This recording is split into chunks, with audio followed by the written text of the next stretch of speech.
시간에는 숨기시고 나타내신 이유라고 하는 제목으로 말씀을 배우겠습니다. 본문 말씀은 마태복음 11장 25절에서 27절까지. 사실 오늘 11장을 다 마칠까 하였는데 뒷부분에 있는 내용들이 중요한 부분이기 때문에 좀 나누어서 다음 시간에 배우도록 하고요. 오늘 이 시간에는 25절과 27절 말씀을 중심하여 배우겠습니다. 유대인들은 예수님이 행하시는 수많은 표적과 능력을 보았고 또 들었고 그러한 것들은 구약의 말씀을 통하여 예언된 대로 성취된 그 오신 메시아께서 행하시는 것임을 주님은 드러내셨습니다. 그리고 그들은 목격했던 겁니다. 그런데 문제가 뭐죠? 주님은 마음껏 드러내셨고 하나님이 선지자들을 통하여 예고하신 대로 순종하시어서 그대로 행하셨지만 그 예수님을 대하는 서기관과 바리새인들은 전혀 그렇지 않았죠. 그래서 영적이고 지적인 교만에 빠져 있었던 그들은 오히려 예수님을 대적하며 죽이려고 하는, 그리고 결국에는 죽이게 되는 이런 죄를 짓게 됩니다. 사실 우리 주님이 오셨을 때에 가장 먼저 복음을 받아들이고 주님을 알아보고 따르고 순종할 수 있는 사람들이라고 기대할 수 있었던 대상들이 누구냐? 서기관과 바리새인들 아니었을까요? 그들은 보통 내 사람들처럼 평범한 사람들이 아니잖아요. 성경에 대해서 필사하고 연구하고 낭독하고 읽고 또 읽고 외우고 가르치고 하는 자들이었기 때문에 구약의 말씀이 예수 그리스도에 관한 말씀이요, 예수 그리스도를 통하여 하나님의 나라를 주시겠다라고 하는 하나님의 언약 아니겠습니까? 그리고 못자리판과 같이 이스라엘 백성들을 선택하셔서 많은 민족 가운데 무능하고 숫자적으로도 적고 이웃 나라에서 침략해 들어오면 뭐 전혀 대응할 수 있는 그런 군사력도 없고 약소 민족이었지만 하나님의 특별한 은총을 입었던 민족이 아니었겠어요? 그렇기 때문에 그들이 마음을 겸손히 하였다고 한다면 얼마든지 예수님을 알아볼 수 있는 사람들이었습니다. 그런데 그렇지 못했던 겁니다. 마태복음 11장 25절의 말씀을 보시겠습니다. 그때에 예수께서 대답하여 이르시되 천지의 주제이신 아버지여, 이것을 지혜롭고 슬기 있는 자들에게는 숨기시고 어린 아이들에게는 나타내심을 감사하나이다 라고 고백을 합니다. 그때에, 자, 주님께서 앞서 무슨 말씀을 하셨죠? 많은 권능을 행했던 벳세다와 고라신, 이 지역에 있는 사람들이 회개하지 않은 거예요. 이곳에서 내가 행했던 그러한 표적과 이적들을 두로와 시돈에서 행했더라고 한다면, 소돔 고모라가 멸망하기 전에 그러한 것들을 그곳에 보여줬더라고 한다면 그들은 벌써 죄에 앉아 가슴을 치며 애통하며 회개하였을 것이다 라고 말씀하셨죠. 근데도 못 깨달아요. 무슨 이야기인지를 못 깨닫습니다. 그러면서 지혜롭고 왜 이렇게 못 깨닫는가 라고 하는, 왜 주님께서 이러한 말씀을 하셨을까? 또한 지혜롭고 슬기 있는 자들은 그들에게는 숨기셨다고 말씀하셨는데 그들은 도대체 누구일까? 네, 지혜롭고 슬기 있는 자들은 서기관과 바리새인들, 종교 지도자들이었죠. 자기 의에 갇혀 있는 그러한 사람들이었습니다. 예수님이 말씀하셔도 심중에 받아들이는 것이 아니라 딱딱한 길가밭과 같아서 전부 그 말씀이 심중에 머물지 못하고 새들이 와서 쪼아먹어 구원에 이르지 못하게 하는 그러한 교만한 자들이었습니다. 세상적으로 지혜롭다 생각하는 그러한 자들이었죠. 문자적으로 보면 지혜롭고 슬기 있는 자들 같으면 더 잘 깨닫고 잘 알아듣고 그럴 것 같지 않아요? 그런데 지혜롭고 슬기 있는 자들에게는, 교만한 자들에게는, 마음이 굳고 완고하고 교만한 자들에게는 하나님께서 숨기셨다는 거예요. 사랑하는 하늘가족 여러분, 천국에 들어가는 문이 있다고 한다면, 천국에 들어가는 그 문, 입구가 있다고 한다면 첫 번째 통과해야 할 문은 무슨 문일까요? 겸손의 문입니다. 이 회개를 해야 우리가 구원을 받잖아요. 때가 찼고 하나님의 나라가 가까이 왔으니 회개하고 복음을 믿으라 라고 주님 말씀하셨는데, 회개한다는 것은 겸손하지 않으면 절대 회개할 수가 없어요.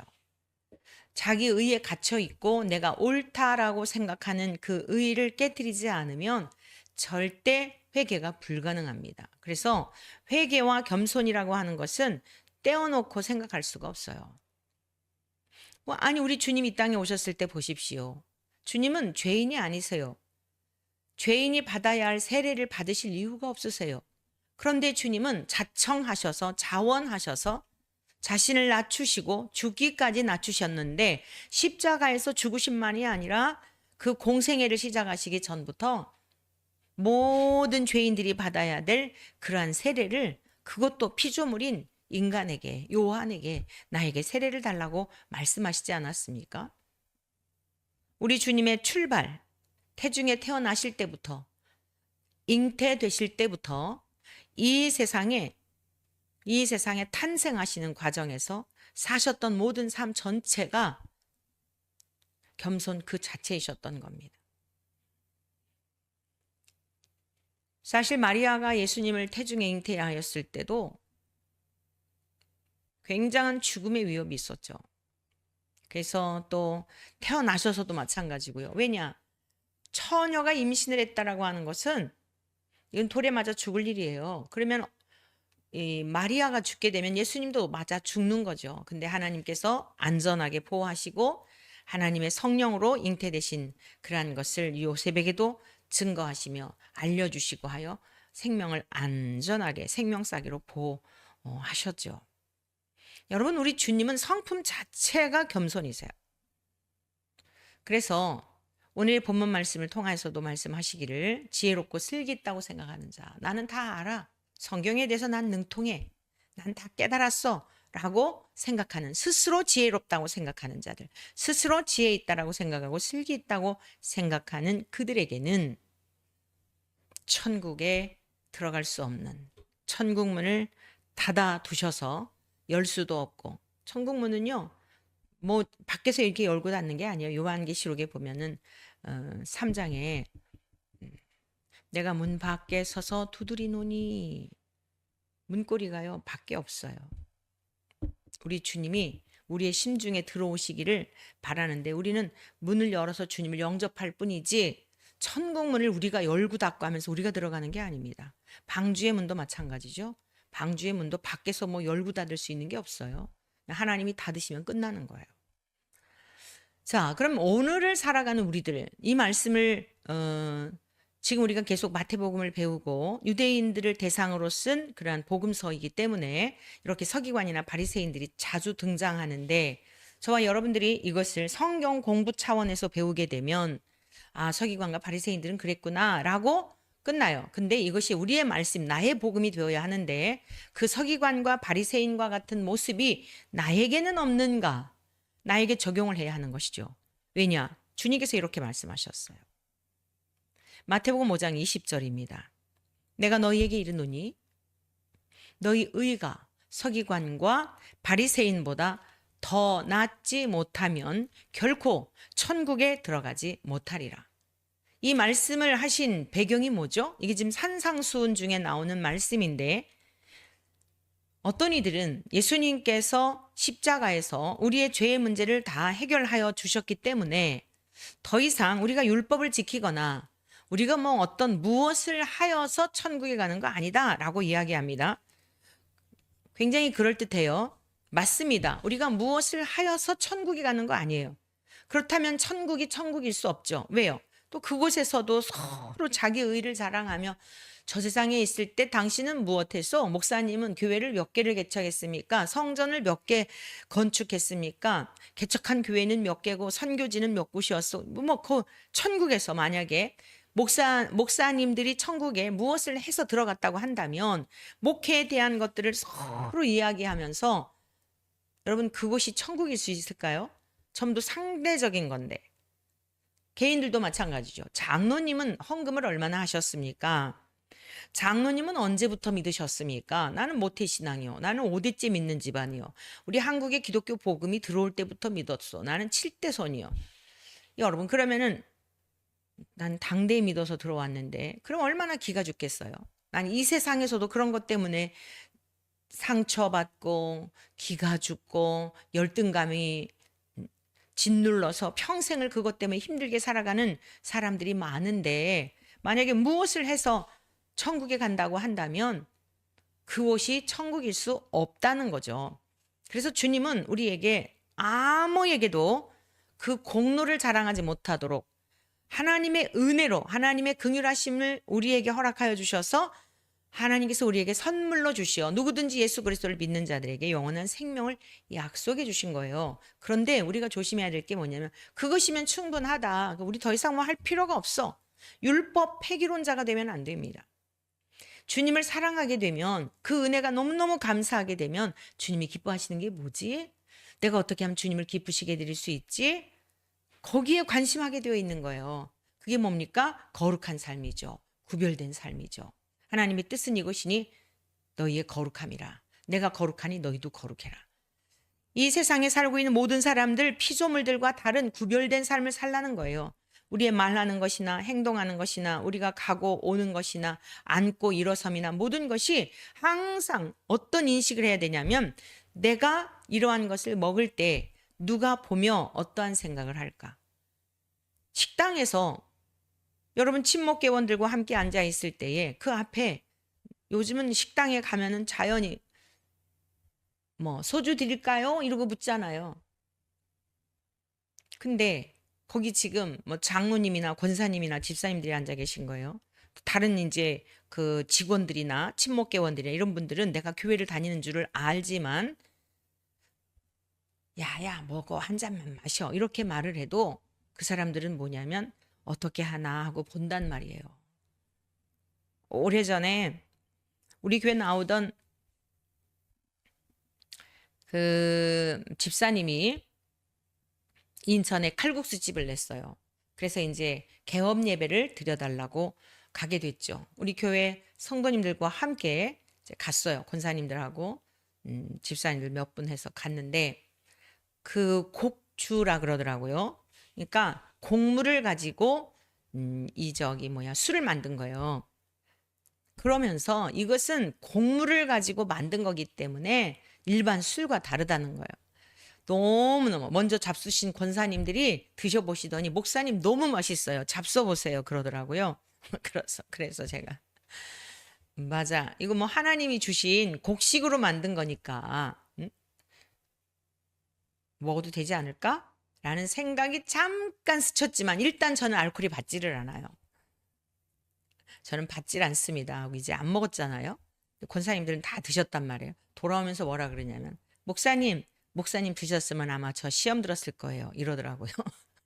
여러분, 이게 인간이에요. 네? 같이 앉아서 드시라고 뭐 막 건네고 그러더니 나중에는 뭐라 그래요? 제가 그걸 마셨으면 자기가 시험 들었을 거라는 거예요. 이게 인간이라니까요. 여러분들이 목사님들은 나와 좀 다를 거야. 여러분들보다 앞에 오래 신앙생활 하신 분들, 장로님을 보면 나는 저분은 나보다 다를 거야, 이런 기대감이 있지 않습니까?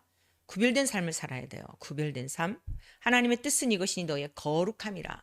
어떻게 우리가 거룩할 수 있죠? 말씀과 기도로 거룩하여지니라. 다 답을 주셨어요.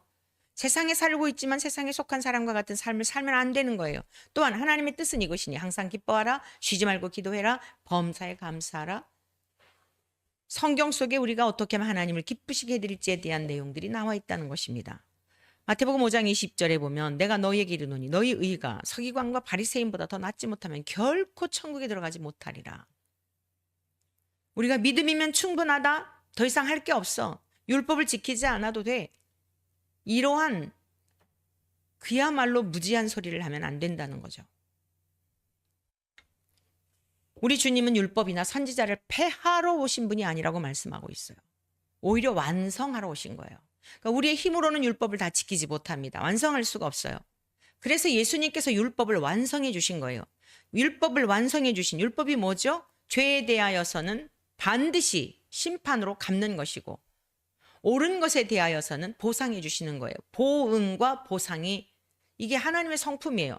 악한 자들에 대하여 반드시 심판하시고 죄에 대하여 반드시 멸하시고 잘한 것에 대하여서는 하나님께서 선으로 갚아주시는 이러한 사랑과 공의의 하나님이시기 때문에 예수님의 십자가의 사건은 무엇입니까? 공의와 사랑이 완성이 된 것이에요. 우리는 그 은혜로 구원을 받았어요.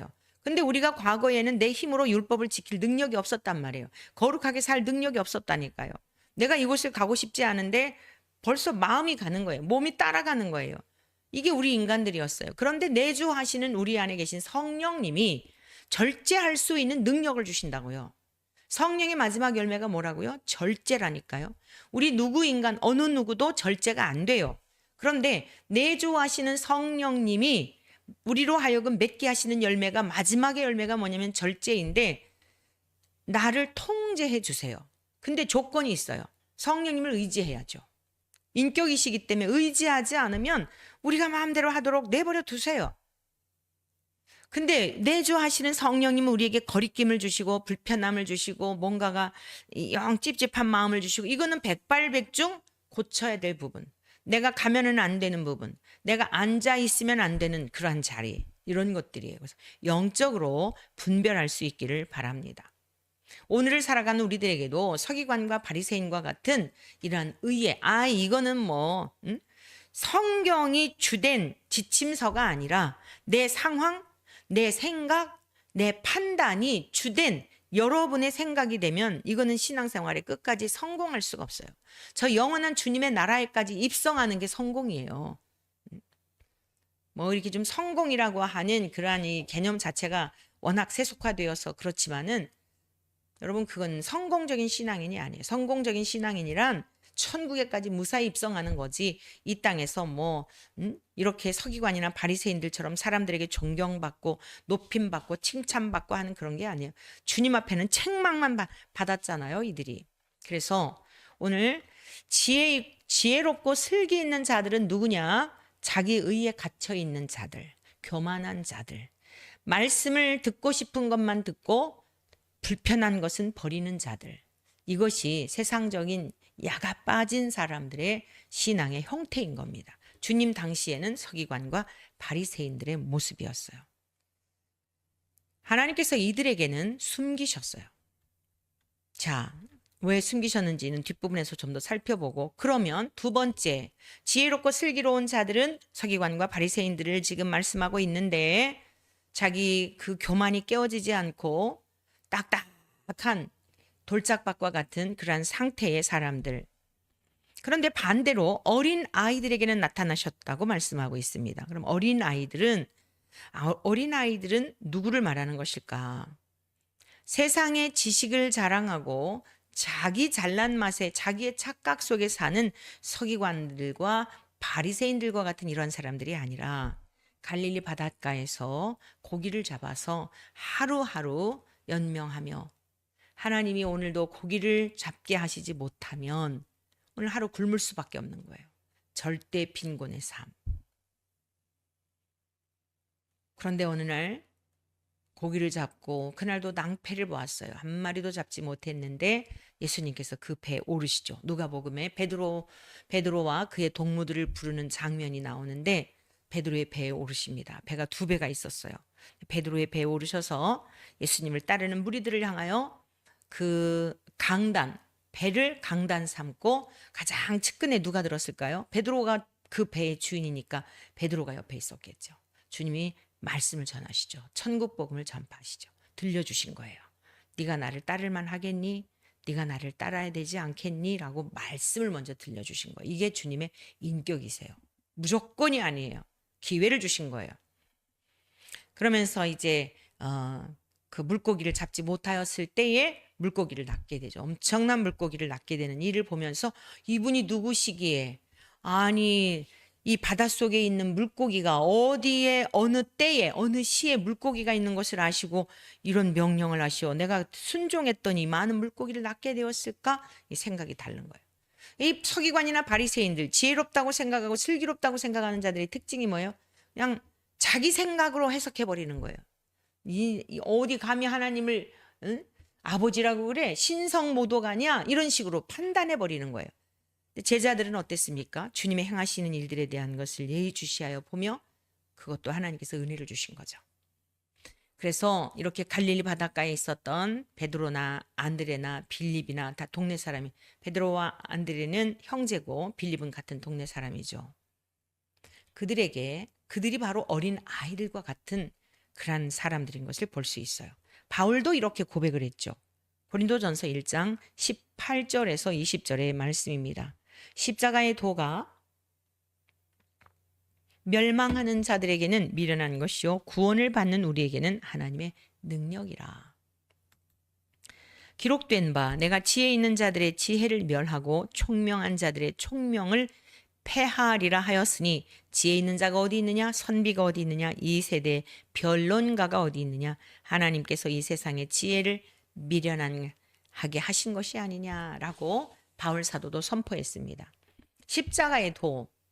자, 십자가가 어떤 의미가 있죠?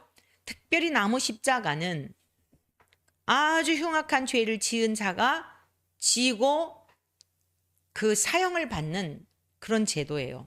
그리고 우리 주님이 십자가 처형을 받을 당시에는 로마의 속국으로 있어서 로마의 법에 의하여 가장 악한, 하나님의 그 율법을 통해서도 레위기를 통해서도 말씀하셨지만은 가장 악한 자가 받는 그런 형벌이었다고요. 근데 예수님이 그 십자가에서 죽으셨다는 이 사실, 그리고 이것이 사람들에게 들려질 때 얼마나 미련해 보이겠어요. 뭐야, 자기의 목숨 하나도 해결하지 못한 자가 무슨 남을 구원한다고? 미련해 보인단 말입니다. 특별히 우리 주님을 중심하여 양편의 강도가 있었잖아요. 한편 강도가 그러죠. 당신이 하나님의 아들이거든 내려와봐, 조롱을 하죠. 한편 강도는 뭐라고 얘기를 해요? 너나 나는 우리가 지은 죄 때문에 이렇게 죽어가는 것이 마땅하지만 이분을 보니 의인으로서 이렇게 죽으셔야 할 이유가 없어 보인다. 근데 어찌 네가 감히 이렇게 예수님을 참소하느냐라고 그 양쪽에 있던 강도 중에 서로 그런 일이 있었죠. 그러면서 한편 강도가 주님께 당신의 나라에 임하실 때 저도 그 나라에 임하게 해달라고 부탁을 하지 않습니까? 그러니까 이 십자가에도 우리가 구원을, 죄에서 용서함을 얻고 죄에서 용서받은 자는 모든 문제가 해결이 된 거예요. 왜냐? 죄 때문에 죽음이 왔어요. 죽음 후에 심판을 받아요. 심판을 받고 지옥에 갑니다. 이 모든 죄를 짓는 자는 마귀에게 속해 있다고 말씀하고 있고, 요한일서에 보게 되면 예수께서 나타나신 것은, 이 세상에 오신 것은 마귀의 일을 멸하려 하심이라. 그러니까 마귀에게 속해 있는 우리 모든 인생들은 계속 죽음을 벌벌 두려워 떠는 거예요. 죽음을 두려워하잖아요. 그런데 예수님께서 이것을 다 멸해 놓으신 거예요. 우리는 이걸 믿어요. 세상의 사람들은 미련해 보인다는 거예요. 우리에게는 하나님의 지혜고 능력인데 세상의 사람들에게는 이 서기관과 심지어 바리새인들, 하나님의 말씀을 잘 아는 것 같은 그들에게 있어서도 이것은 굉장히 미련해 보이는 일이었다는 거죠. 하나님은 지혜 있다고 생각하는, 스스로 지혜 있다라고 생각하는 자들의 지혜를 멸하고 총명한 자들의 총명을 패하려 하셨다라고 바울 사도는 증언합니다. 바울 사도도 과거에는 그랬던 사람이죠. 스스로 지혜롭다고 생각을 했던 사람 아니겠어요? 바리새인 중에 바리새인이라고 스스로를 이야기하지 않습니까? 근데 그것이 얼마나 어리석은 삶이었, 그것이 얼마나 미련하고 어리석은 사람이었는지, 삶이었는지, 지혜롭다고 생각을 했는데 전혀 아니다라고 하는 것을 깨닫게 된 겁니다. 복음서에 나타난 말씀과 같은 맥락의 그런 말씀이에요. 한 성령 안에서 기록된 말씀이기 때문에 이렇게 다 통하는 겁니다. 하나님께서 이 세상에 지혜롭다고 생각하는 자들을 다 패하셨다는 거예요. 다 미련하게 하셨다는 거예요. 못 깨달아요. 영원한 하나님의 나라에 관한 거 깨달을 수가 없습니다. 그러면서 예수님께서 이렇게 고백을 하시죠. 마태복음 11장 26절입니다. 옳소이다. 이렇게 된 것이 아버지의 뜻이니이다. 옳습니다. 아버지의 뜻입니다. 하나님의 지혜로서 하나님께서 이와 같이 성자 예수님을 처녀의 몸에 탄생하게 하신 것, 이게 정말 하나님의 지혜가 아니고선 인간은 상상할 수가 없어요. 상상이 안 돼요. 어제 이 오전 예배 끝나고 이제 양육을 하거든요. 우리 집사님들과 함께 양육을 하면서도 나눈 이야기지만 여러분 한번 보세요. 제가 재산이 한 100억이 있어요. 한 100억이 있어서 100억이 있는 데다가 마음이 아주 정말 너그럽고 긍휼과 자비가 풍성해요. 여러분들이 힘들 때 저에게 와서 이야기만 하면 제가 긍휼히 여기면서 뭐 필요한 대로 막 우리 집 보증금을 올려달랜대요. 어떻게 하면 좋죠? 그래요? 얼마를 올려달랜대요? 아마 집도 사주고 이럴걸요. 생각만 해도 기분이 좋죠. 여러분 주변에 누군가 그런 사람이 있다면 얼마나 좋겠어요. 자, 보세요. 우리의 믿음의 현주소를 보자는 거예요. 하나님은 어떤 분이에요? 100억을 가진 지인이 옆에 있는 정도인가요? 하늘과 땅의 모든 권세를 가지신 분이고 하늘과 땅의 주인이세요. 그분이 우리들의 아버지라니까요. 그러면서 어제 제가 우스갯소리로 저기 가평 쪽에 가면은 아침고요 수목원 있잖아요. 그거 보면은 막 꽃피는 때가 되면은 세상 천지에 그 수십만 평에 얼마나 많은 꽃들이 만발해 있어요. 자, 우리가 입장료 한 10,000원 정도 내면 여러분 하루 종일 친정일 다 구경할 수 있잖아요. 여러분한테 그걸 다 준다고 생각해 보세요. 관리할 수 있겠어요? 여러분 갖고 싶은 거 많죠? 응? 막 자가 비행기도 갖고 싶잖아요. 그거 여러분에게 주면은 관리할 수 있겠어요? 예? 생각을 해봐요. 조금만 생각을 해보세요. 조금만 생각을 해보면 우리가 얼마나 믿음이 없고 얼마나 누림이 없고 얼마나 좁은 삶을 살고 있는지를 알 수가 있다니까요. 전 전철 타고 가면서도 너무 감사해요. 응? 코레일에서 월급 기사님들한테 다 월급 주고 요즘은 또 뭐 어르신이라고 65세 넘었다고 공짜로 해가지고 다 그거 관리해주고 기사들 월급 주고 어디든지 가고 싶을 때 타고 버스 여러분 그 45인승 그 버스 여러분들한테 주면 관리할 수 있겠어요? 하나님께서 우리에게 딱 맞는 만큼 주신 거예요. 근데 꼭 필요할 때마다 다 제공해 주시잖아요. 꼭 필요한 건 제공해 주시잖아요. 믿음이 있다고 하는데 정말 우리들의 믿음이 추상적이고 막연합니다.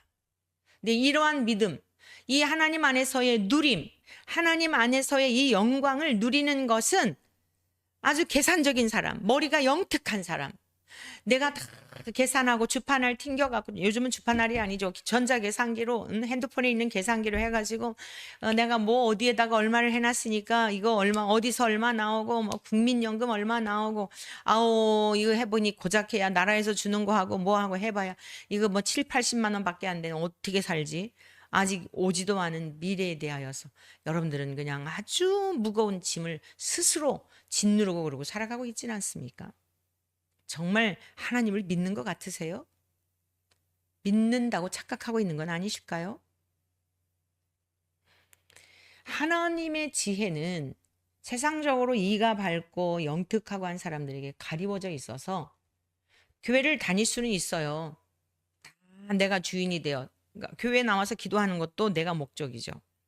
하나님한테 잘 보여야 내가 부리는 신이니까 이 하나님이 나한테 기분 나쁘게 하지 않고 잘해야 그러니까 가끔씩 헌금도 하고 11조 온전하게는 어떻게 온전하게 해요.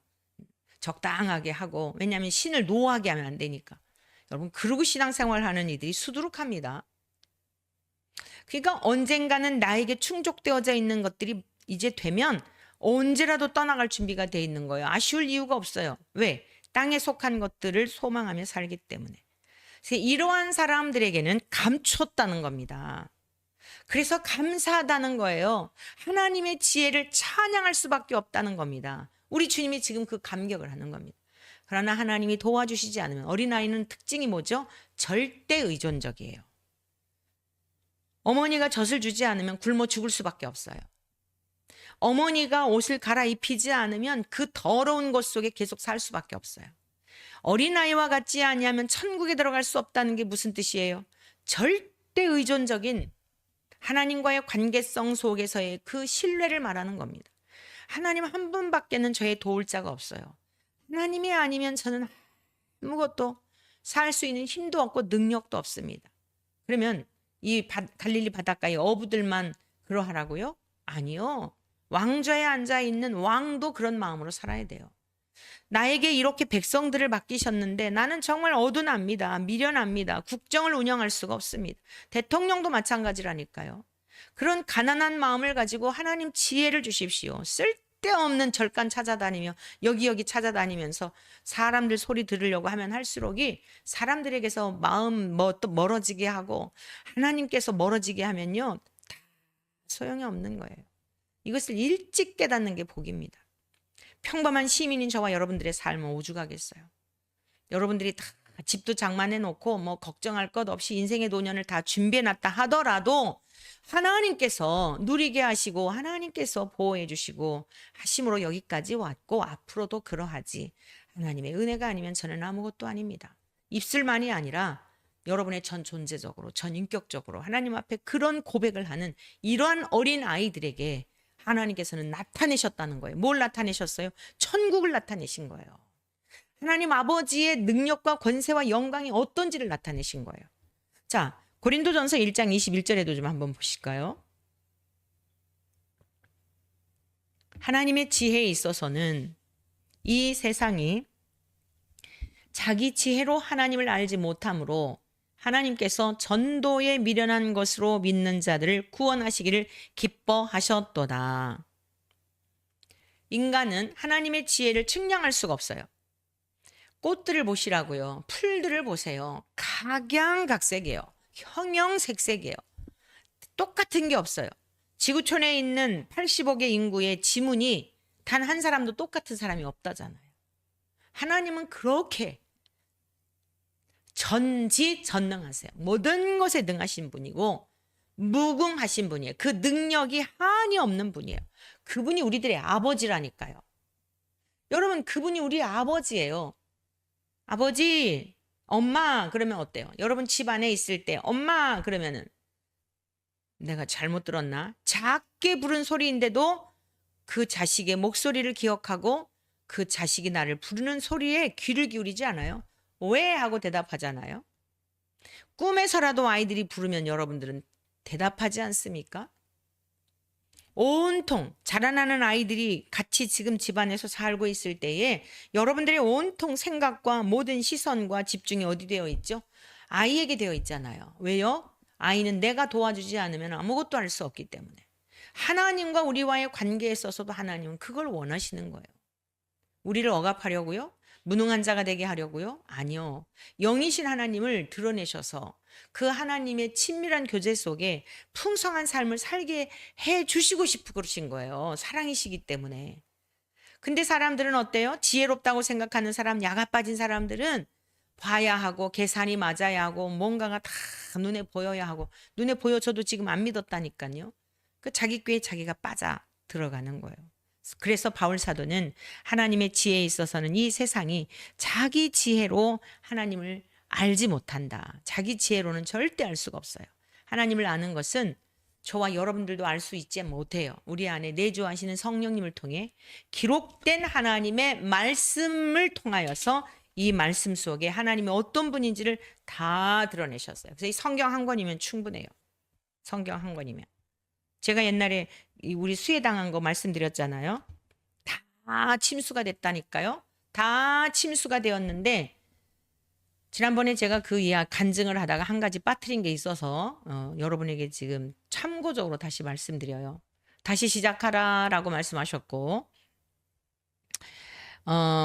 이것 빠뜨린 거예요. 다시 시작하라라고 말씀하셨었는데 이 안에 있는 모든 것들이 다 침수가 되니까 저 안에 있는 거 한 가지만 가져가라고 한다면 그게 무엇일까 했는데 주님께서 내적인 그런 마음의 감동을 주시는 거예요.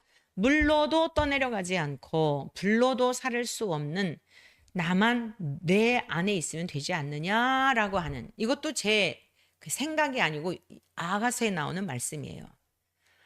솔로몬과 술람미와의 사랑의 관계를 보면 불로도 사를 수 없고 여러분 물로도 떠내려가지 않아요. 그 사랑은. 많은 가산을 주고 그 사랑을 사려고 하면 그 사람이 수치를 당한다 그랬어요. 그 말씀이 상기가 되더라고요.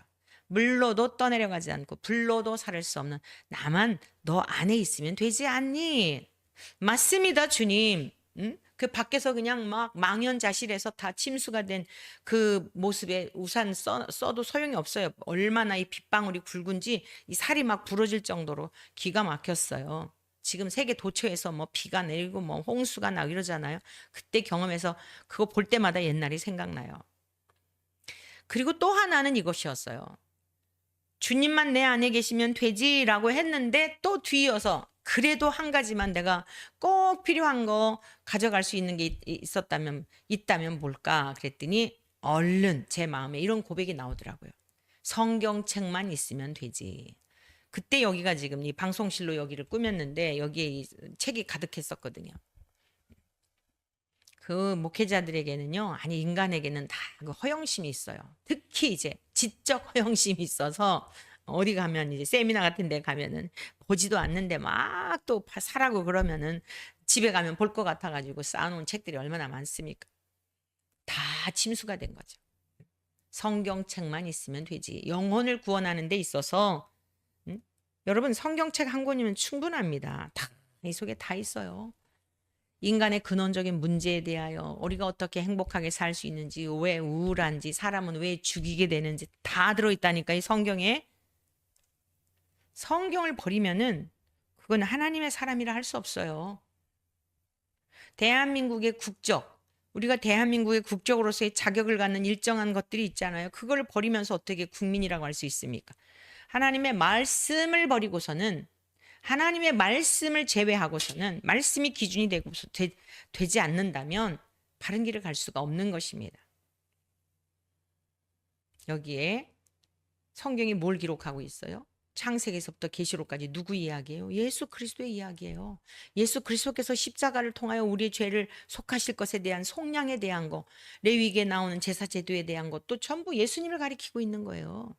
단번에 짐승의 피가 아니라 단번에 제물이 되어 주셔서 우리를 구속해 주시는 그 사실을 믿음으로 말미암아 우리가 죄에서 용서함을 얻고 매번 대속제일마다 가서 이 제사를 드리는 그런 행위가 아니라 믿음으로 하나님 아버지 앞에 나아가 구원을 받게 되는 이게 세상 사람들은 이해가 안 되는 거예요. 어떻게 그게 상상도 안 되고 믿어지지도 않고. 왜 그래요? 하나님이 가리우셨기 때문이에요. 마음이 높아진 자들, 자기 생각과 의로 가득 찬 자들에게는 가리우셨다는 겁니다. 그런데 미련해 보이는 거예요. 전도에 미련한 것으로 믿는 자들, 믿는 우리들은 구원을 받을 수 있는, 구원하시기를 기뻐하시는 하나님의 특별한 지혜라고 하는 것을 바울 사도는 깨달은 거예요. 바울 사도도 유대인이었잖아요. 바리새인이었잖아요. 성경이 능통한 자였잖아요. 근데 그 구약에 기록된 말씀과 말씀이 육신이 되어 나타나신 주님, 부활하신 주님을 만나고 나서 그리고서는 당시에 살아있었던 사람들의 이야기들을 다 종합해 보니 이게 딱 떨어지는 거예요. 아, 구약에 예언된 대로 오신 분이 바로 예수님이시구나. 예수님은 하나님과 동일한 본질을 가지신 분이시고 예수님은 바로 하나님의 그 모든 능력을 이 땅에 오셔서 행하신 분이구나. 아, 성자 예수님은 하나님과 동일한 본질과 본체와 영광을 가지신 분이구나. 그런데 또 자기 안에, 자기만 알잖아요. 자기 안에 성령님으로 충만하게 임하시니까 이 성경을 볼 때, 구약에 있는 말씀들을 볼 때 옛날에는 깨닫지 못했는데 이게 다 줄줄줄줄 깨달아지는 겁니다. 그래 바울 사도 이 설교한 내용들 보세요. 전부 구약에서 인용해가지고 또 오늘 이 말씀도 우리 주님께서 하신 말씀과 다 같은 맥락의 말씀이에요. 옳소이다. 이렇게 된 것이 아버지의 뜻이니이다. 지혜로운 자들, 슬기롭다고 하는 자들에게는 숨겨버리시고 어린아이들에게는 나타내심을 감사하나이다. 이게 뭐예요? 바울 사도의 고백으로 표현으로 빌린다면 하나님의 지혜라는 거예요. 이게 하나님의 지혜에 있어서는 이 세상이 자기 지혜로 뭐 공부를 많이 하고 연구를 많이 하고 논문을 많이 썼다고 하여서 그 하나님이 계획하시고 뜻하신 것을 절대로 이해하지 못하는 미련해 보이는 전도에 미련한 것으로 믿는 자들에게 구원하시기를 바라시는 그런 하나님의 뜻이었다라고 하는 것을 바울 사도도 증언하고 있는 것입니다. 자, 그러면 인간은 하나님의 지혜를 측량할 수조차 없어요. 하나님이 어떤 분인지에 대해서도 몰라요. 그런데 그 하나님 자신을 드러내시고 깨닫게 하시고 믿게 하시고 그 영광을 누리게 하시고 이 땅에서도 하나님이 그냥 벌벌 떠는 그 사랑의 품 안에서 세상 가진 거는 없는데 누리게 하시는 그러한 사람들이 있어요. 야고보서 4장 5절의 말씀입니다. 너희는 하나님이 우리 속에 거하게 하신 성령이 시기하기까지 사모한다 하신 말씀을 헛된 줄로 생각하느냐라고 그랬어요. 여러분, 예수님과 하나님과 성령님은 한 분이시죠. 그런데 성령이 우리 속에 이제 왜 성부 하나님이 직접 우리 속에 오시지 않았을까요? 예수님을 보내시지 않고서도 하나님이 우리 안에 오셔서 일하실 수 있잖아요. 그런데 왜 그게 이제 구약의 시대예요? 하나님이 직접 말씀하시지 않고 선지자들을 통하여서 말씀하시고 직접 사람들 속에 임하시지 않았던 이유가 뭐냐면 죄의 문제가 해결되지 않았기 때문이에요. 죄의 문제가 해결되지 않은 상태에서 그 성부 하나님이 사람들 속에 들어오면 다 죽어버리게 돼요. 즉사하게 되어 있어요. 그래서 우리와 똑같은 성정을 가지시고 우리와 똑같은 성정은 아니죠. 엘리야가 똑같은 성정이고 예수님은 좀 다르시죠. 죄의 성향이 전혀 없으시니까. 인성과 신성을 가지신 예수님이 오셔서 우리의 죄를 속하시고 속죄물이 되시고 그 다음에 하늘로 가신 다음 성령님을 보내주셔서 예수님의 영이며 하나님의 영이신 동일하신 성령님이 이제 우리 안에 계셔도 우리가 죽지 않는 거예요. 죄에 대해서는 이미 죽었기 때문에 주님이 값을 지불하셨기 때문에 우리가 지불한 건 뭐예요? 믿음이란 말이에요. 그거밖에 없어요. 그 믿음조차도 하나님이 주신 거예요. 이 믿음을 우리가 이제 소유하고 살아가는데 우리 안에 내주하시는 성령님이 시기하기까지 우리를 사모하신대요. 너무 황송하지 않아요? 이 사모한다라고 하는 뜻이 무슨 뜻이냐면 원어적 의미로 사랑에 빠지다, 갖기를 원하다, 갖기를 열망하다, 열심히, 심히 원하다 이런 뜻이에요. 자, 여러분들이 지금까지 인생을 살아오면서 여러분들을 열렬히 사랑해 준 사람이 누가 있어요? 연애할 땐 그럴 수 있었겠죠. 근데 그 연애할 때처럼 한결같이 결혼은 헤어지고 싶지 않아서 결혼한다 그러잖아요. 만나도 보고 있어도 보고 싶다 뭐 이런 내용들 있잖아요. 하나님이 우리를 사랑하시는 사랑은 그 정도가 아니라는 거예요. 이 사랑을 누리는데 세상에 목마를 게 뭐가 있어요. 우리를 그렇게 절절히 사랑하시고 사랑에 빠지기를 원하시고 사랑에 빠져서 우리가 어디를 가든 여러분 자녀들 막 이렇게 그 키울 때 보면은 벌벌벌 떨잖아요. 그냥 아주 그냥 뭐 나중에 이제 크고 다 지가 알아서 하고 엄마 아빠 귀찮아하니까 이제 그러지만은 하나님이 우리를 사랑하시는 부모가 자식을 사랑하는 사랑과 비교가 안 돼요.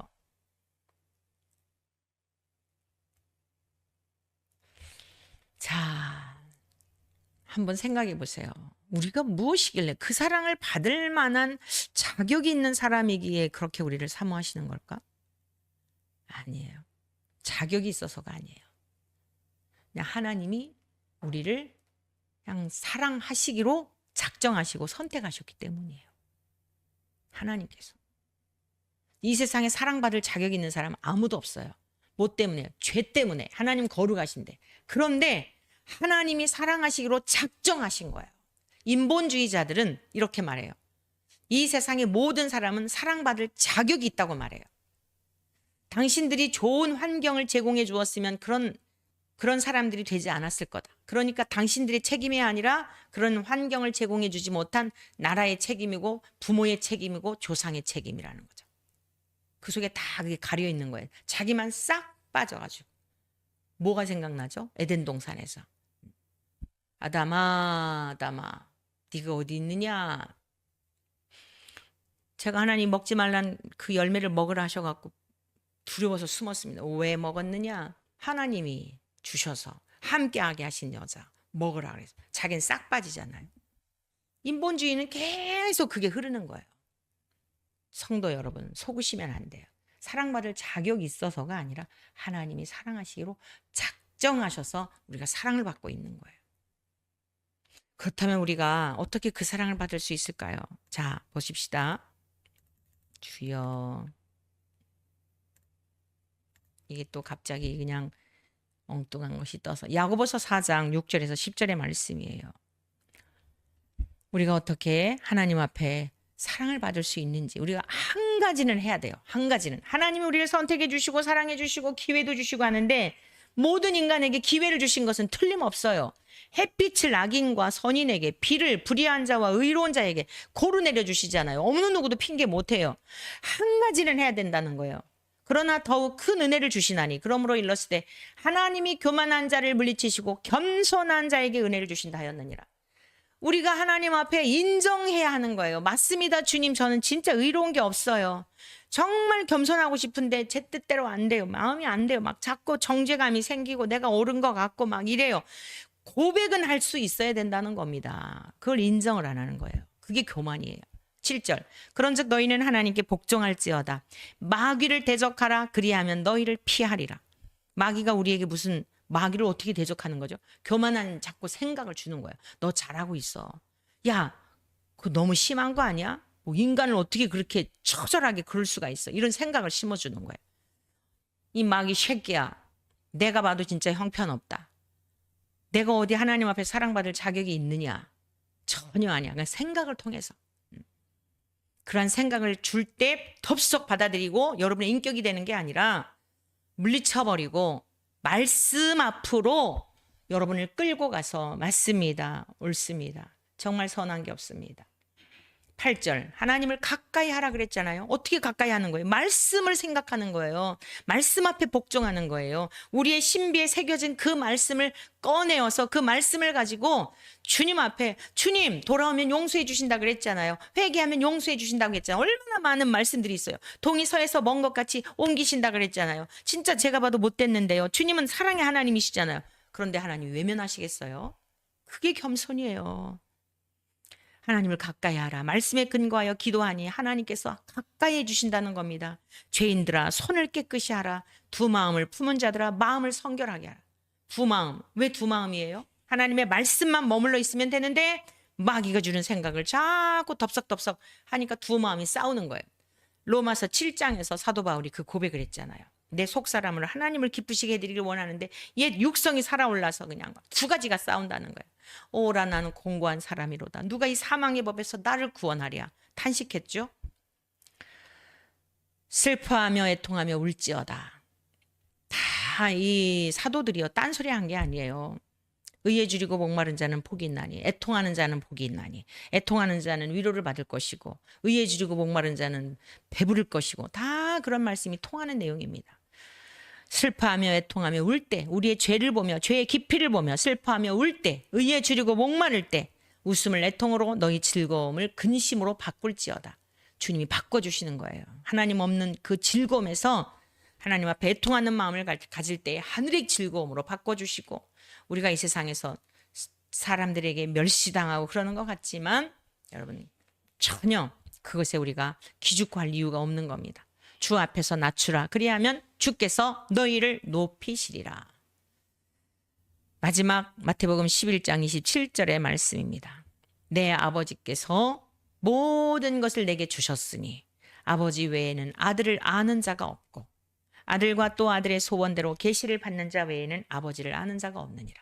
성자 예수님은 성부 하나님으로부터 보내심을 받았고 동일한 본질을 가지시기에 하나님의 성품, 하나님의 능력 이런 걸 다 안다는 거예요. 지혜로운 자, 세상에서 지혜롭다고 하는 사람들에게는 숨기신 이유를 주님이 아시는 거예요. 어린아이들과 같이 겸손한 자들에게는 하나님께서 은혜를 베푸시고 성령께서 우리 안에 내주하셔서 시기하기까지 사모하시며 우리를 벌벌 떨고 악한 원수 마귀가 우리를 해하지 못하도록 그렇게 보호하고 계신다. 이런 말씀입니다. 이 얼마나 복되고 감사하고 감격스러운 말씀입니까? 오늘도 우리가 어떠한 존재인지를 잊지 마시고 주님의 나라에 갈 때까지 스스로 지혜 있는 척도 하지 마시고 어린아이와 같이 늘 겸손하여 하나님의 기쁨이 되고 하나님의 자녀답게 우리 예수님이 오늘 보이셨잖아요. 그런 삶을 살아내시기를 주님의 이름으로 간절히 축복합니다.